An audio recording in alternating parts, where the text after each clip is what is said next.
tọ́jọ́ mẹ́ta ẹ̀yin èèyàn wa mo ṣe làbọ̀ ìbọn ṣiṣẹ́ ẹja gbọ́rọ̀ lẹ́nu ọmọ akéwù tọrọ jẹ. àwa mùsùlùmí máa wọná àwọn ọmọ kan náà wà pé go to ms baba page you are going to see there pé àwa mùsùlùmí máa wọná.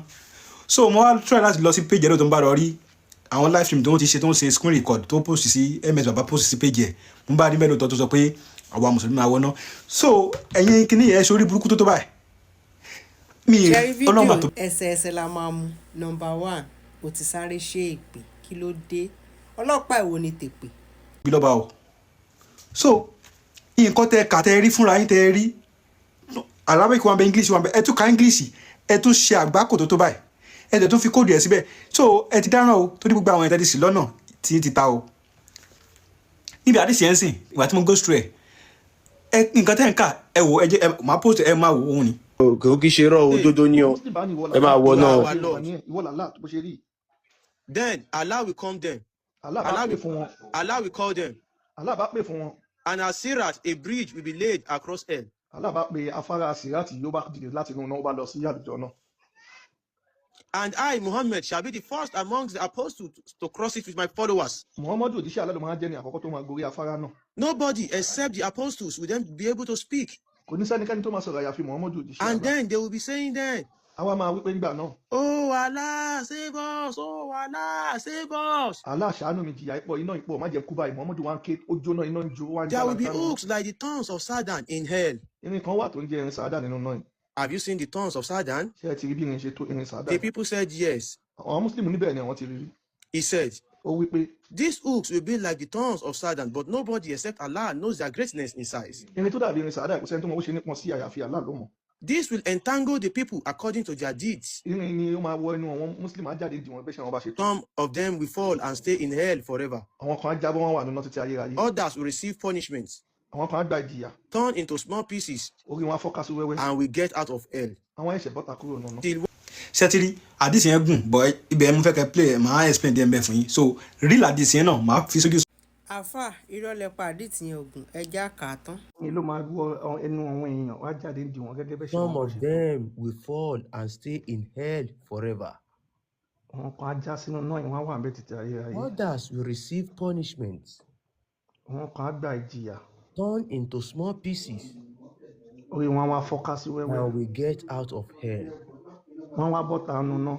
Till when Allah intends mercy on whomever he likes amongst the people of hell. Títí tí Allah fi máa ṣíjú àánú wo àwọn tó máa ṣíjú àánú wo nínú àwọn tó wà nínú náà. He will order the angels Ṣe fún àwọn màláíkà to take out of hell kó káwọn èèyàn kí jáde. wọ́n mú wọn jáde láti inú náà. Those who worshipped none but Allah alone. Ṣé àgbọ̀ àwọn Muslim tí wọ́n sìn kan míì mọ́ Allah tó jẹ́ Allah nìkan ni wọ́n ń sìn. The angels will take them out by recognizing them from the traces of prostrations. Màláíkà máa mú wọn jáde pẹ̀lú àmì ìdánimọ̀ dúdú wájú orí wọn tí wọ́n fi ń kírun. For Allah has forbidden the hellfire to eat away those traces, Allah ti ṣe iná ní ìwọ̀ pé kó gbọdọ̀ tóbi wájú dúdú orí wọn. so they will come out of the fire.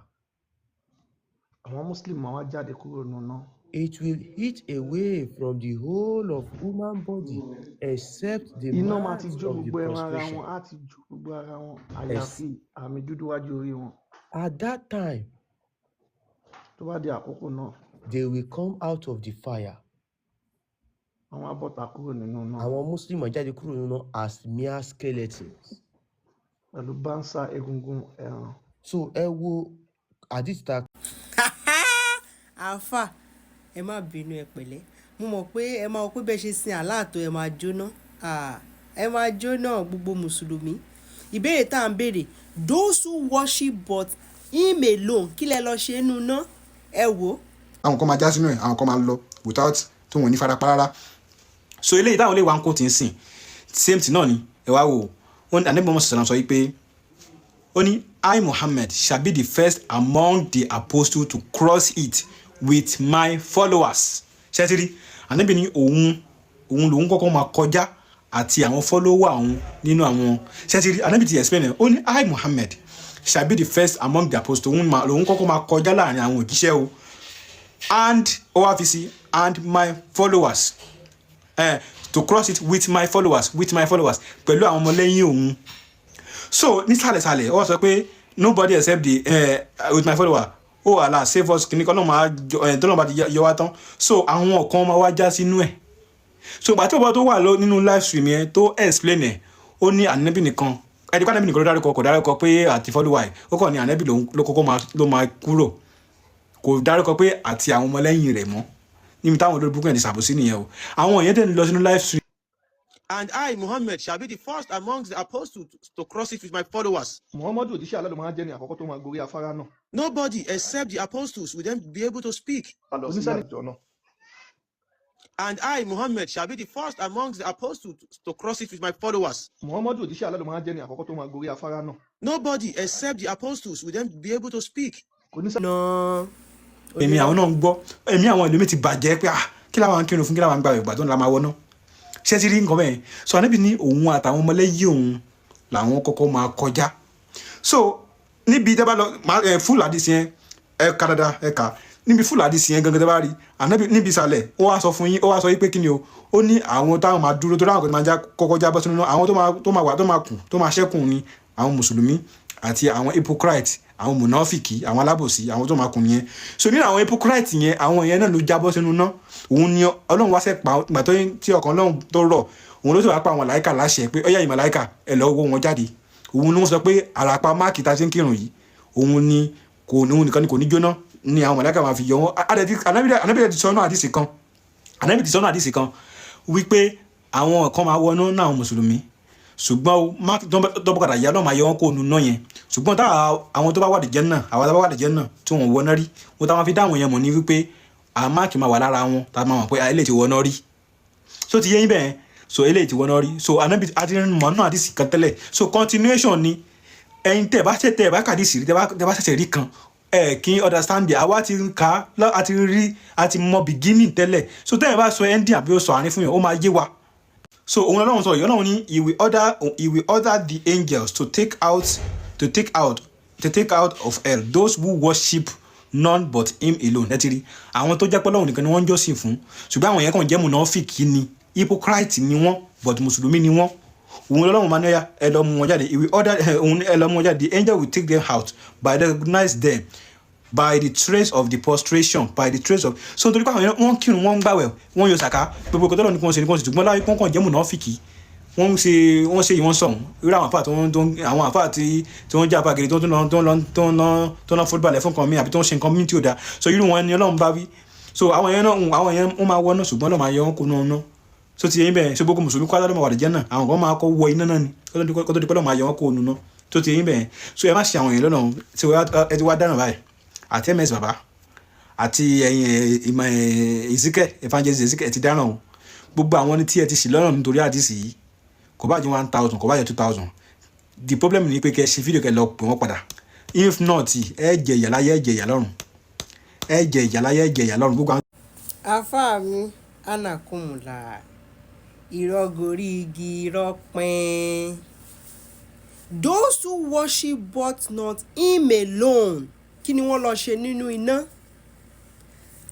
those who àbí àgbọ̀ òyìnbó mọ́ ni Allah will order the angel to take out of hell ẹ wo bí tí mo colored yẹn those who worship him but those who worship no but òun nìkan ni wọ́n ń jọ́sìn fún wọn jọ́sìn fún nǹkan míì báwo ni àwọn tó ń jọ́sìn fún Allah nìkan tó ń jọ́sìn fún nǹkan míì báwo ni wọ́n ti ṣe di mọ̀nàfìkì ẹ̀yin lẹ máa ní mọ̀nàfìkì ẹ̀yin lẹ máa ní ẹlẹ́bọ ẹ̀yin lẹ máa ní gbọ̀yìí sọ̀hún ẹ̀sìn yín nìkan ni ẹ̀sìn yín nìkan ló máa ní alábòsí ẹ̀sìn ló máa ní gbọ̀yìí sọ̀hún ẹ̀sìn yín nìkan ló máa ní kí ló dé ẹ rí wípé ẹ̀yin àti Allah ẹ jọ gbádùn papọ̀ ìbéèrè tá à ń béèrè ni pé those who worship none but him alone kí ni wọ́n lọ ṣe nínú iná náà a sọ pé ẹ̀ ní wọ àlùjànnà tẹ́ fẹ́ lọ dóòbò ń bẹ̀ akúmọ̀ 72 virgin torí bẹ́ẹ̀ ló ṣe ń kírun tó fẹ́ lọ dó ní àlùjànnà àwa kọ́ la sọ pé Allah ò sọ pé ẹ̀ ní wọ àlùjànnà bó ní kí gbogbo yín kẹ́ tó wọ àlùjànnà ẹ máa kọ́kọ́ jóná ku eegun àmì dúdú tẹ́ fi ń kírun orí yín yẹn pé àmì dúdú yẹn náà máa fi dá yín mọ̀ tó máa fi yọ yín kúrò nínú iná. Òun ka ilé òun ka gbá òun ka wo ṣẹ́rí mi ti ẹ̀ kàdíìtì kankan torí pé kí ni àáfàá ti kà fúnra ra ẹ̀. You see, the evidence is out there for you. Don't deceive yourself, bro. You are still very young. You are a very young guy. Tó yẹ pé tó bá focus on more things on your life, you will be. You get it? Gbogbo correction tí ò ní pẹ́, Allah kì í ṣe Ọlọ́run. Gbọ́ nǹkan tí àwọn Lárúbáwá sọ ń pa Allah wọn. And both of Allah's hands are right hands. We believe that both of the hands of Allah are what? Huh? كلتا يديه يمين. Both of them are right. How? I don't know. Don't try. The hadith says very clearly that both his hands are right. Allah described in the Quran that he has a face. Allah described in the Quran that he has two hands when he addressed Iblis, Satan. And he told him, what prevented you from prostrating to what I have created with my two hands?